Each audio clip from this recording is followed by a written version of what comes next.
What if I told you that you could sound better, feel better, and express exactly who you are as a player with just one change? Jimmy, Eddie, Frusciante, they didn't settle. They rebuilt, and it made them legends. This video, it's not a gear video or a tone tutorial. This is a video about freedom. This is a video about expression, about how modding your guitar changes everything, and you go from player to creator, from following rules to writing your own. You gain confidence, you gain knowledge, you gain a bond with your instrument that stock tones, that stock specs just can't deliver. When it comes to modding your guitar for the first time, there can be this quiet, frustrating, scary moment as you crack open the back plate, as you pull the strings off and open up the cavity, because you're not quite sure what's going to happen and how it's going to go, but you keep going anyways. And suddenly this guitar is no longer a product, but it's yours. And every tiny change you make, it trains your hands, it tunes your ears, and it tells your story. That level of care, that's connection, that's identity. That's how a tool becomes a companion. You're not inventing this path, you're walking it with giants. Eddie Van Halen hacked together the Frankenstrat because no guitar gave him exactly what he needed. Brian May and his dad built the Red Special with fireplace wood, and it's still his main guitar. Jimmy took right-handed guitars, turned them upside down, and made them his own. Eric Clapton took the best parts of 3 Strats and he turned them into Blackie. Tom Morello added kill switches and toggles to make noise and art form. Prince, St. Vincent, Kurt Cobain, Yvette Young, they all modified their guitars to match their version of who they are, that they found ways to express themselves through their instruments and not leaving it at the default setting because they knew it just wasn't enough. Who knew that what this was the beginning and not the end, and they were going to take this so much further by digging in and making it their own. Every time I mod a guitar, I form an emotional connection more deeply than I had. And the vibration and the energy that I imbue into this thing changes it and it changes me. And so why would I not want to take this guitar and continue to make it mine? And that happens every single time I mod one. And that's why I want to talk about modding guitars, because this is something I'm so passionate about. And frankly, I think that it boggles my mind that not everyone wants to do that. That I know players that never touch their guitars, that they buy them and they leave them at this level of like collectability and they trade them out, and you know, they're trading cards and packages, and that's not what they were made to be. These were meant to create and manifest. That's the sole purpose of these. And these have changed over time because of their purpose was to create and manifest. If that wasn't the purpose of these, they would still be big chunks of block wood. They wouldn't exist in the way that they do. But we've continued as guitar players and guitar makers and the music instrument industry, we've changed them to be with us here in 2025. And so modding, it's more than just making a change. It's more than just trying something new. It's a tradition, and it's a rebellion, and it's artistry. And when you do it, you're not just adjusting electronics, you're claiming your spot in that lineage. So let's talk about some of the real benefits.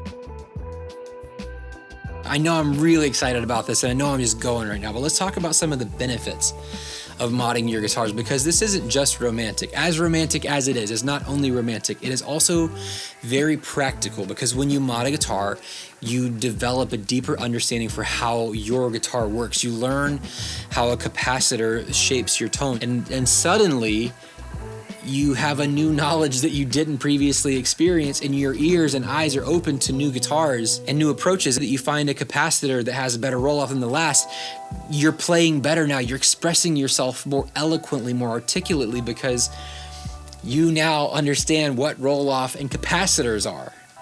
That's the technicality of modding a guitar. You begin to understand how pickup height affects your playing and your output. If you've never adjusted your pickups, then you may not know that as your pickups are lower, the magnet doesn't have the same strength against the string, and so the output's a little bit lower. And maybe you haven't put together that as my lights are turning off because it's late and I'm excited, so I gotta turn this back on. Hang tight. Maybe you haven't put it together yet that the height of your bridge pickup is higher because you want more bite from it, and it's not just more volume, but it's more bite because that magnet has a stronger intensity because the relationship of the magnet to the string has changed, and that comes from modding your guitar. You getting in there and finding out the different bridge types between the saddle material and composition to the style itself will affect how the strings resonate and sustain. And if you didn't have that, again, take these three things that we've talked about already, capacitors and pickup height and bridge composition, like as these three things changes, if you now know how roll-off works better and the bite of your pickups because of the height and the material of the saddles that are on your bridge, if you've taken those three things and you've changed those three nuances, you're now on the other side of having learned what those things do, you now live in a world where you're playing better and you're listening more intently, and you start to understand the weird things that Joe Bonamassa says and the things that he sees and the way that it all kind of crystallizes in front of him, and suddenly you get it. And you start to speak the language of the God. You start to understand this is the stuff that they're talking about. I grew up in the church scene, and that was somewhere that noise was just unacceptable. It didn't matter the band was a 10-piece or a 5-piece or a 3-piece. Noise was unacceptable. And I have a lot of frustration about that as an adult for a lot of reasons. But that sent me on a journey of modding to find guitars that did not produce noise that was unacceptable to some. And so that also shaped the way I played, because I knew it's certain parts of my volume knob produce certain levels of noise and types of noise that other parts didn't. And if I was in a neck position, that I would get a certain, if I was in the 2 position on a Strat, it would do something different. And so getting to know your guitar and getting to mod it and getting to dig into it and make it yours is going to make you a better performer. It's gonna make you a better player. It's gonna help you enjoy it so much more. I want to mod because I want to play more. I want to spend more time inside of this guitar. So every mod, it's a lesson, and every lesson makes you a more complete player. About a decade or so ago, I got a Troy Van Leeuwen Jazzmaster, and I had it for a while, and I liked it a lot. It was great. I did a bunch of mods to it. I changed P90s to P90 shaped humbuckers, which is insane to Jazzmaster players. I put a Mastery vibrato on it, a Mastery bridge on it, a Mastery string tree on it. I put a new pick guard on it. I did a lot of different things to it because I wanted to identify with that guitar when I played it. So then I got my 335. I had the guitar 7.5 minutes before I modded it, and I modded it in a very big way. Same to the Jazzmaster. I worked with a company, 920D Custom. If you've watched this at all, then you've seen ads for them, you've seen the work I've done with them. And so they took it and they modded it, and they did some really cool stuff on it that I was so excited about at the time that I still look back on with great memory. We added a Bigsby to it, but we added a Bigsby with a Vibromate so that we could undo it if we later decided not to. Changed the wiring to 920D wiring from the stock wiring, and we put in quarter pickup WRHs. It was a really weird move, and that was what I wanted. I wanted something that just didn't make sense. WRHs in a 335, and I loved it. And one of the big changes in that one, we did a master tone and a master volume with a dummy tone and a dummy volume. And I loved that configuration. It was so simple and it was so rad, and I would do it again. And then the last piece is they put a little Gibsunday truss rod cover on the end of it. And that was, I loved it. I loved it. That guitar went from being someone else's to being mine immediately. I mean, absolutely immediately. The one thing I wanted was a Cherry 335 in my birth year, and I wanted to have block inlays. And so when I got it and it was dot inlays instead of block, I was disappointed, and getting to mod it as much as I did made it mine. Thing that's brought me to this video to just get you super riled up about why you should be modding and how you could be a better player if you did is this guitar here, a 2017 Gibson SG. This guitar is just, it's fucking cool. Like, I mean, come on, right? It's cool. I inherited this from a friend that passed away, and it was a hard gift to receive, but one to which I am exceptionally grateful to have.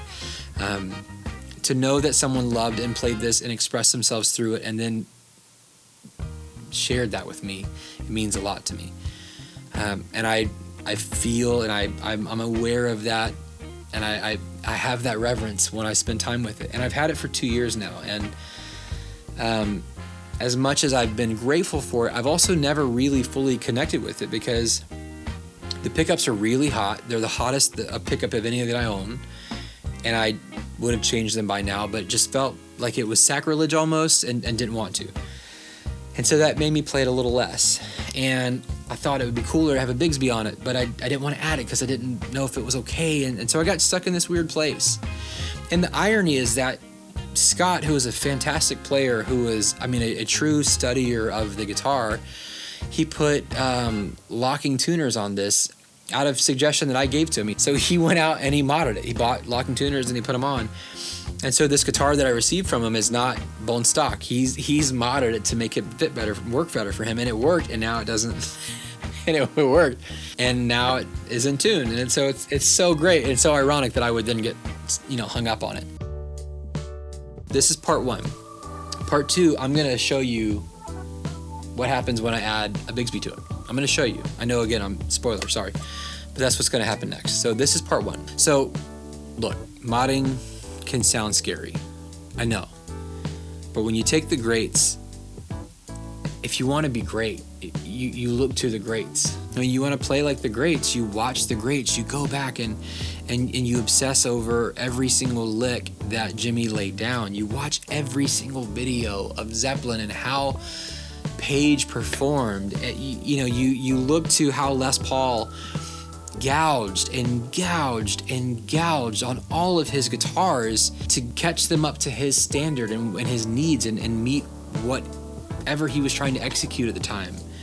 The dude was a madman, and that was how he did what he was able to do. Look to the greats, but start small. Swap your knobs. That's funny, swap your knobs. We should start a podcast, swap your knobs. Swap your knobs out. Go with something really simple. Try something different. It doesn't matter. It's your guitar. It's your expression. If someone thinks it's weird, then you've done something right to separate yourself from whatever is stock and what other people think is cool and done something unique and individual. That's fucking cool. Do that every time. Every little change that you make on your guitar, as small as it is going to teach you something. It's going to build confidence, and it's going to build curiosity, and you're going to want to dig deeper. And I wouldn't want to dig deep into this if I hadn't been digging so much already and known that it just finds new sounds and new things. The best part about this is that there's no wrong answer. So your guitar, it should reflect you and not what came off the factory line. So here's your moment. It's your guitar. Make it yours. Prove it. Do it for tone. Do it for feel. Do it for the journey. And if you're wondering where to start, I've got another video coming up. How to install a Bigsby. How to get from that to this. It's the easiest mod you can do today that'll change how your guitar plays. So, stay curious, stay bold, and as always, stay tuned.